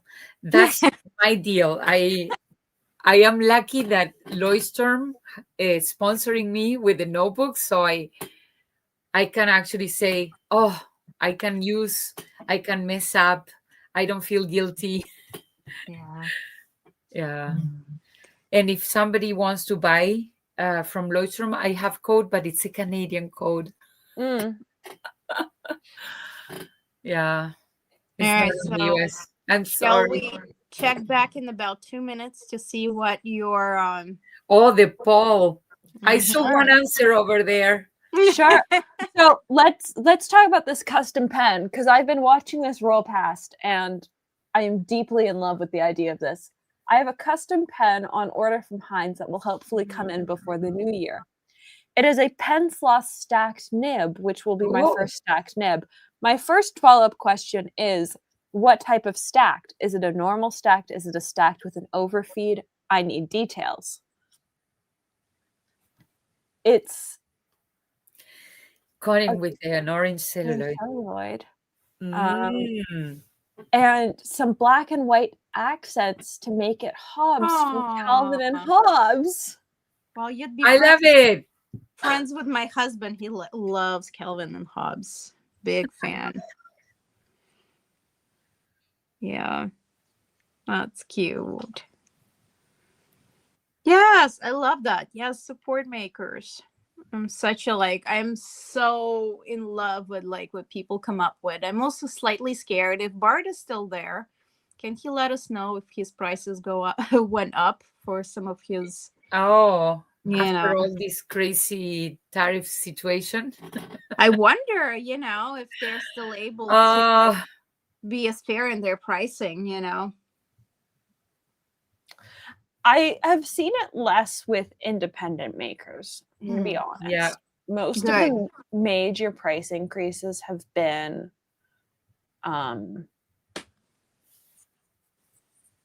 other brands. So it's interesting to see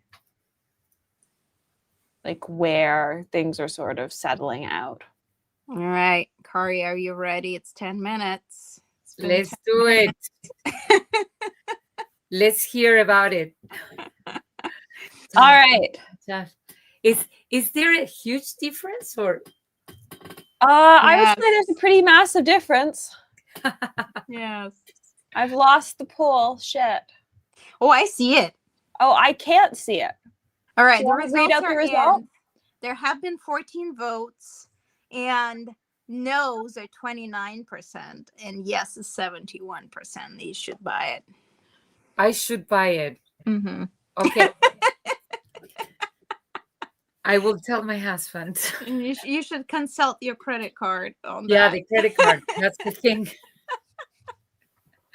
Especially before going to a long trip, which There you is bad. Mm. Mm, maybe I find a vintage pen over there. And I so, was about to say, That's maybe true. you can consult prices over there. yeah, maybe they have a more expensive price tag. Uh, Yeah. you can only buy it from Europe. Yeah. So this is just becoming like a tit for tat episode, is what I'm hearing. Yeah. If you buy this, I'll buy that. Yes. Then everybody will blame me because, if I buy it, you will have to buy it. Hmm.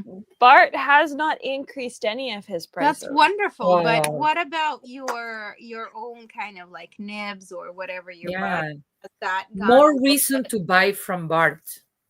Yeah, no, and I feel like a lot of makers have not increased their prices. Yeah. That's Mhm. what's beautiful about it. In- And I feel like you have that wonderful, beautiful nib, and you can just, stick it in, like have a beautiful body made by a maker, and then just figure out the feed and, use your amazing, beautiful nib that you love so much. Yeah. Oh, there you have the 190 prices. without clips and 210 with clips. Mm-hmm. Yeah, he says he hasn't seen any like raw material increase. Yeah. So So that's good. I have an odd question for people. Anyone know if you can use Atlas affiliate points and an Atlas affiliate credit and Atlas points?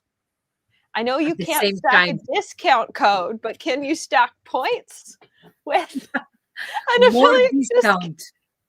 Can Okay. like You want to use your rewards plus the discount. I want to know if I can use my rewards plus the 10% off I've got in points, Kari. I don't think That will I be a can, lottery.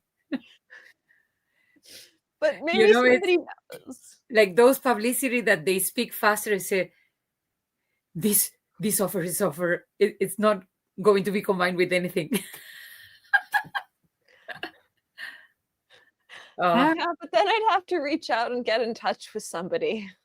Like Probably. I'm sitting here debating ordering a platinum with a music nib with affiliate credit. Like Yeah. Yeah, go what for part it. of this says I want to go? That's and why talk you to need somebody? to go travel to Chicago and say, I'm here. Mm. Oh, no, Can I do this? I sold enough holiday cards that I can Good. pay for, Well, that's what Yeah. makes me kind of sad. I don't have that many Japanese pens, and it kind of makes me sad that I'm missing out on some. Maybe I should consider one as well. Well, but you do have beautiful Italian pens. I do, and I feel like very content there. But when it comes to Japanese pens, I don't have that many. Yeah. For future reference, the answer is no.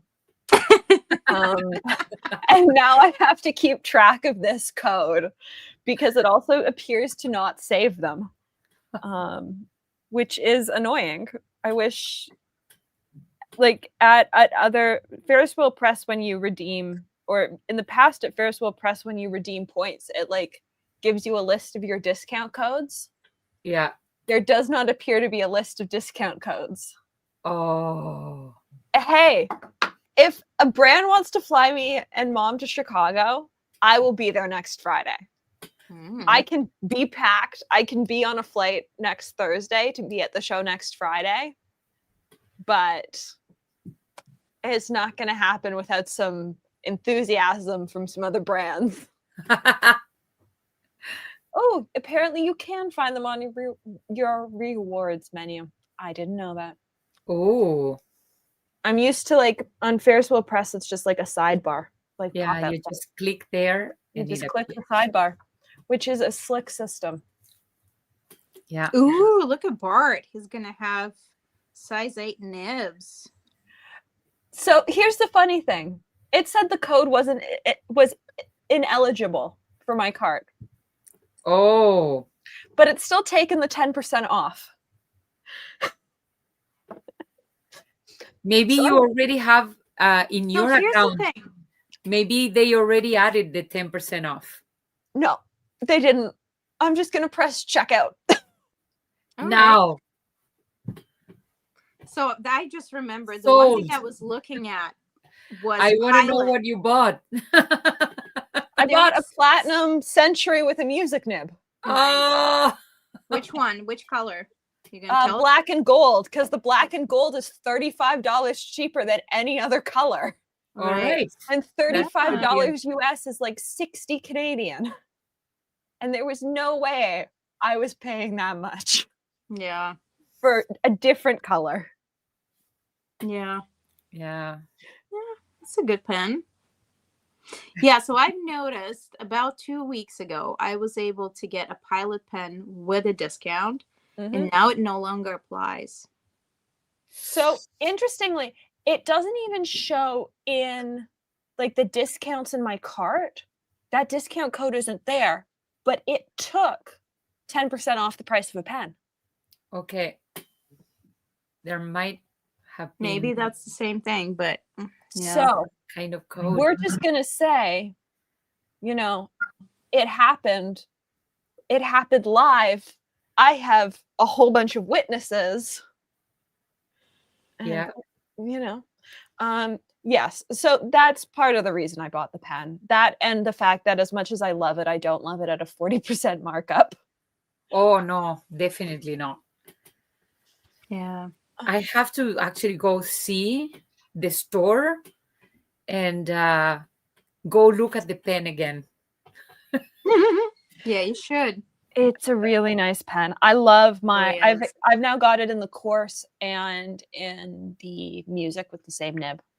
Mhm. Well, you guys are talking about two different pens, but they both are nice. Oh, are we? Sorry. One track mind here, clearly. No, and I was about to say, Kari, because they also just released for the first time 149 in Burgundy. So. I Oh, know. we're talking about Mont Blanc again. Mhm. Yeah. No, I don't like that. Well, good.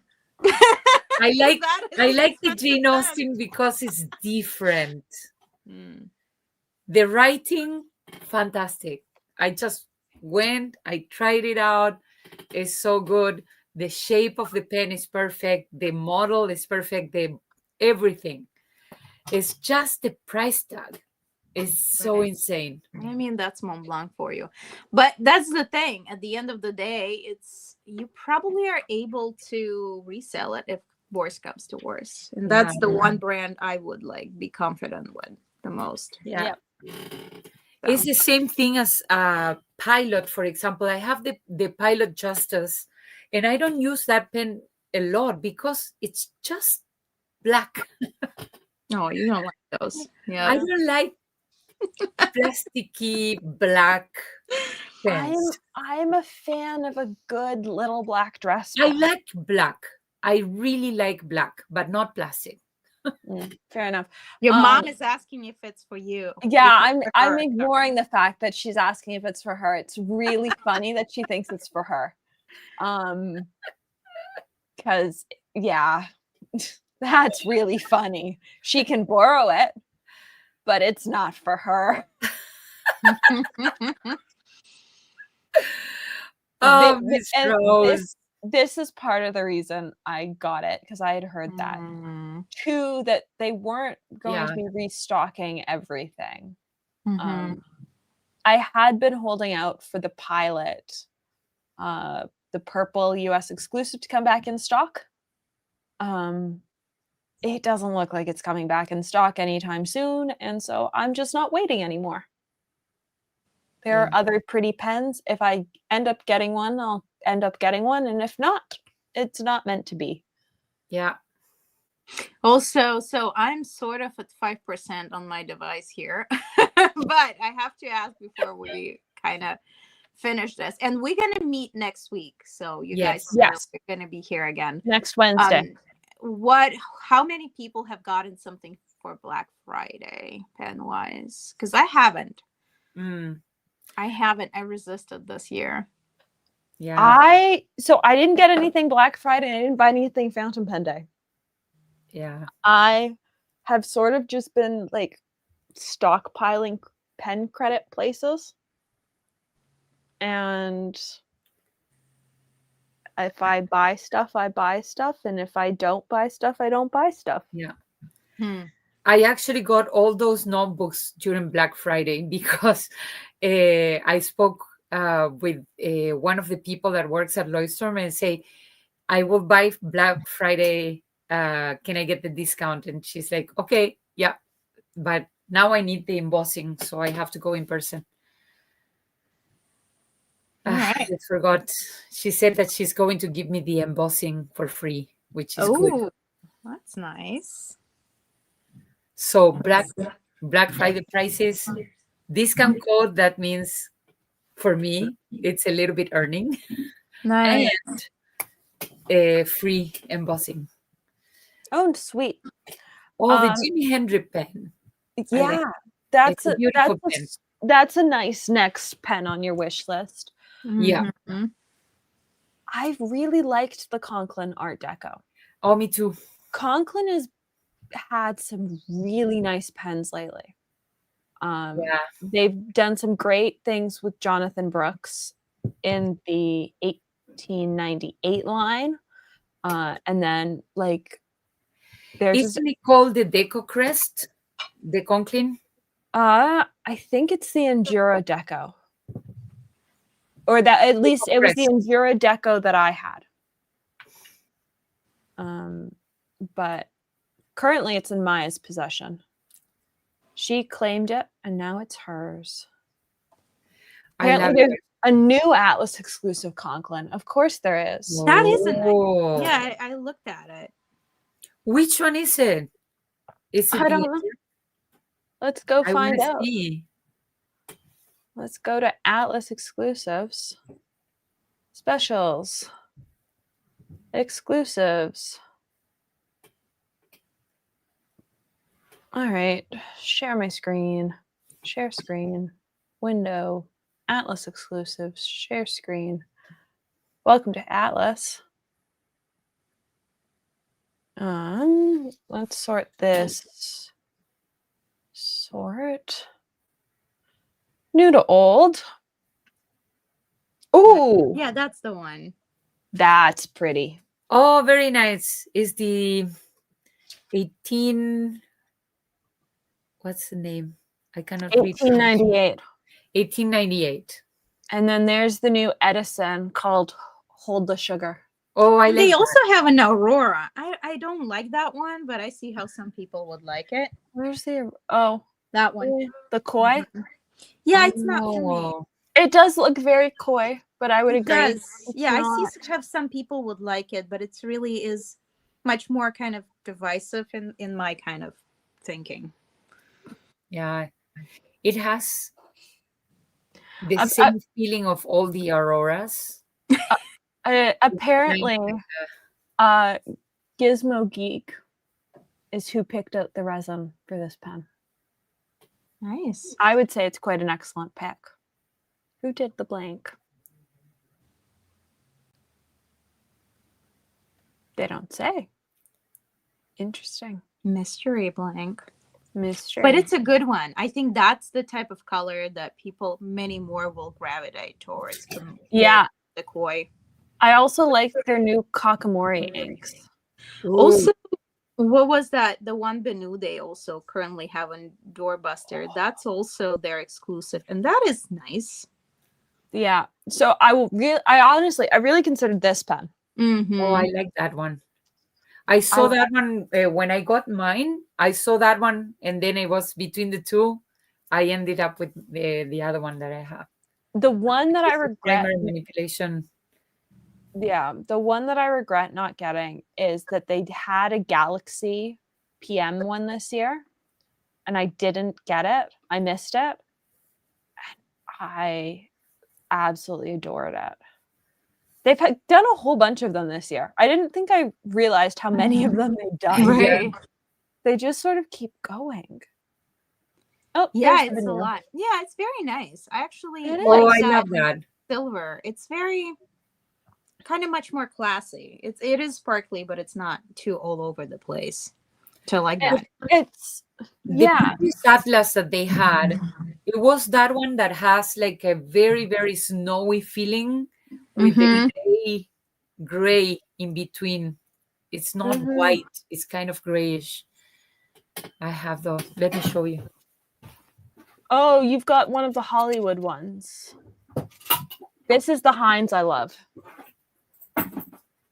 Oh, I like it. Yeah, it's a very interesting choice for the nib and It's trim. called Galaxy. Mm-hmm. I adore it. It's the only thing I dislike about it is it's not my favorite. Oh, this one. This one is also an Atlas exclusive. Hey. Oh, that's last year's. Yeah. That's Yeah, last last year. That's Exactly nice. last year. If this was the Heinz piston model, this would come home with me, but it's not. And so in turn, it has not come home with me. Yeah, here's some Benu. Ooh. So David's comment is exactly how I feel. I feel like Benus are either a pen you love or you hate. Yeah. Yeah, for the people that didn't see the Deco crests, these are Deco crests. Mm-hmm. They've done a lot of exclusives this past like 18 months. Yeah. Yeah, some of them are really, really Oh, good. there's the Millennium, which Yeah, is still apparently available. Yeah. Is this the I one like you that. have? Or do you have the all sparkly one? I have, let me show you. This one is the same one as it appears there. Oh, the sparkly one. Mm-hmm. It has the sparkles here. Yeah. And here. Gotcha. Yeah, I do think I prefer the other one just because it's a little less. Yeah. But it's so personal, which is great, And they also have that new collection that is even less sparkle. So They do. Does Atlas have it yet? Is the question. yeah, like I think they do. Oh, That one was nice too. Bart, 1 second. Bart wants to play. Can he identify the resin maker? I think all of them are Brooks. Let's be clear, Bart. I think all of them are Brooks. Benu, doesn't Benu make their own? No, they make their own. For Conklin. For Conklin. Yeah, that's for Conklin Brooks. Yeah. I think it's all Brooks. Mm-hmm. Yeah. The last the 1898, the last ones that I got, they are Jonathan Brooks, both. Yeah. I think every Atlas one that they've done this year has been a Jonathan Brooks. One with not this own any new kind of clip, and this one is the old version. Yeah. I've got one of each. I love the new clip. The new clip is so good. People don't like it. It's so much tighter. It stays in pen cases so much better. It doesn't slide around. It's so good. It's so good. An underrated pen from Conklin is this one. Oh, which this one? Model. I feel like we'll have to do a whole episode on underrated pens. The Durograph. And we should bring some. It's very underrated. And it dries so well. It never clogs. It's so good. It never dries out. Some of the Conklins dry a little bit. This one doesn't. It's really good. See, I've never had issues with them drying out. I just find I get bored of the color that's in them. Yeah. Mm-hmm. Let's sort this new to old. Oh, I sorted it old to new. I was like, these pens I'm looking at are not correct. Yeah, that's the new collection. Yeah. Like the Grace one is incredibly understated. It's still sparkly. Mm-hmm. But it's This is doable for people who don't like that much sparkle. Yeah. The silver one, I believe, is called Vodka on the Rocks.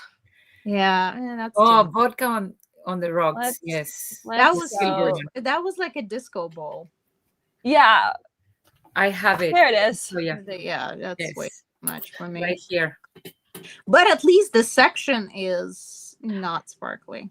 But I love that though. I love that it's super sparkly with black accents. Mm. This pen is my very first Venu. So it has memories.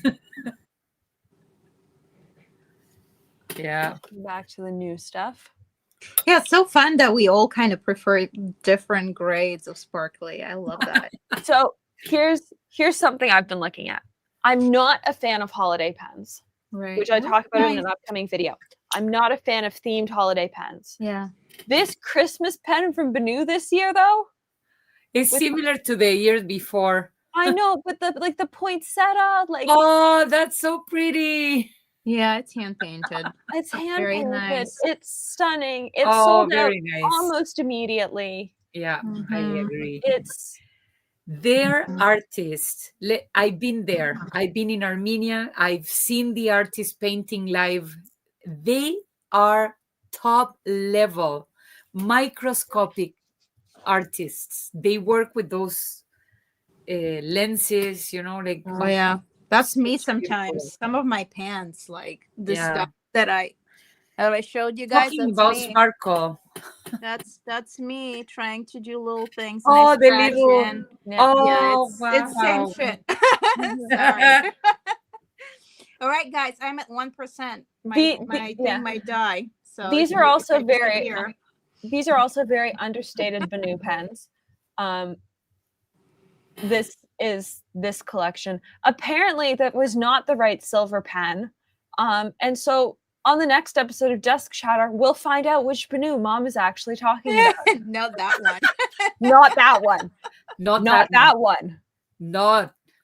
Not that one.